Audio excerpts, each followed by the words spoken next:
尊敬的朋友，大家好，我是西红柿。今天我要和大家探讨一个非常重要的话题，我们该如何不被别人的怨恨、嫉妒心所影响到自己的心情。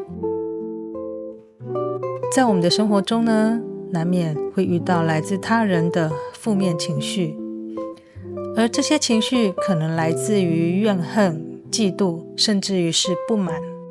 他们或许对我们的成功感到不安，又或许是因为自己的挫败而对我们产生怨气，甚至可能因为误解而产生了敌意。这样的情况时常让我们感到非常的不安，甚至怀疑自己是否做错了什么。然而，我们是否能够将心保持平静，不被这些负面情绪所干扰呢？这正是我们心灵修养的一个很重要的课题。首先，我们要明白，别人的情绪是别人的选择，而我们如何回应这些情绪，则是我们的选择。当我们面对他人的怨恨或嫉妒时，如果我们任由自己的心情被牵动，那么我们便是将自己交给了他人的情绪。我们的内心就像是一面镜子，反映着外界的情绪波动。如果我们不加以觉察，这面镜子便会被他人的负面情绪所污染。但如果我们学会了如何不被外界所动，镜子依然能够保持清澈明亮，内心依然会很平静。其次呢，修行与我们的觉察是至关重要的。正如佛法所教导的，我们的心是可以经过锻炼与修养，达到一种不受外界影响的境界。当我们感受到别人的怨气或者是嫉妒时，可以借由深呼吸、冥想或正念的方式，让自己回到当下，专注于自己的内心，而不是对外界的情绪做出立即的反应。这是一种自我照顾的方式，也是一种智慧的修行。再者，慈悲心是我们面对怨恨与嫉妒的最佳利器。当我们理解他人的怨恨与嫉妒时，往往是因为他们自身的痛苦与不满，我们便能以更宽容的心态去面对这些负面情绪，以慈悲心去对待他人。这样不仅能化解他们的怨气，也能够让我们自己不被这些情绪所缠绕。佛法中的同理心教导我们要学会站在他人的角度去理解他们的痛苦，从而以慈悲心去关怀他们。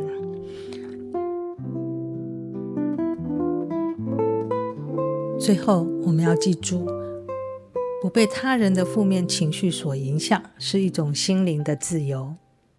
当我们学会控制自己的情绪，而不是让别人的情绪来控制我们，我们便能够活得更加自由自在。每一个人都有自己的情感世界，而我们不需要将他人的情绪带到自己的生活里。这并不是忽视他人的感受，而是学会在慈悲与智慧之间找到平衡，不被负面情绪牵动，同时也是保持对他人的善意。总结来说，面对他人的怨恨与嫉妒，我们要学会保持内心的平静，我们要运用慈悲心去化解这些负面的情绪，并且透过修行与自我觉察来提升我们心灵的境界。这样子，我们便能够真正做到不被外界所动，保持内心的安定与自由。感谢大家的聆听，希望这些分享能够对大家有所启发。祝福大家在修行的道路上心灵平静，生活愉快。今天的分享就到这边，我们下次再见咯，拜拜。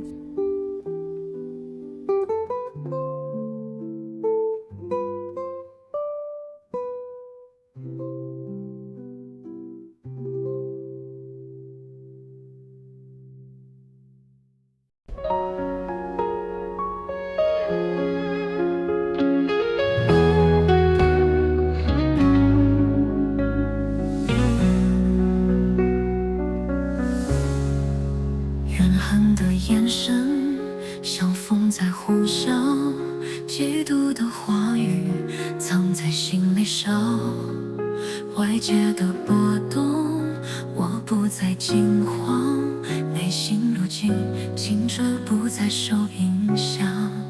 慈悲的心是我最强的盾，面对怨气，我只给予温存，不让情绪随波起伏难分。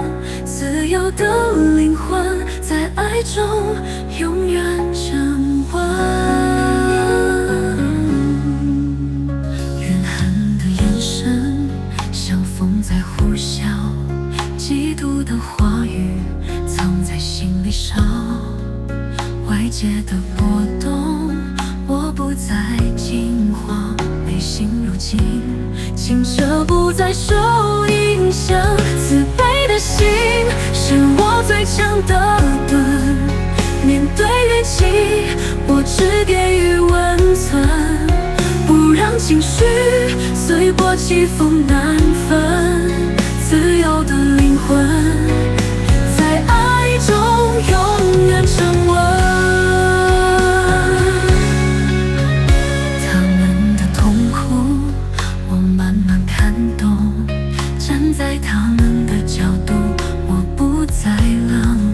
修行的路上，我学会宽容，在智慧中，我心变得更从容。慈悲的心是我最强的盾，面对怨气，我只给予温存，不让情绪随波起伏难分。自由的灵魂在爱中永远沉稳。心灵的自由不再是幻想，当我拥抱爱，怨恨便会退让。如镜般的心反映出希望，我在这条路上静静地成长。慈悲的心是我最强的盾，面对怨气，我只给予温存，不让情绪随波起伏难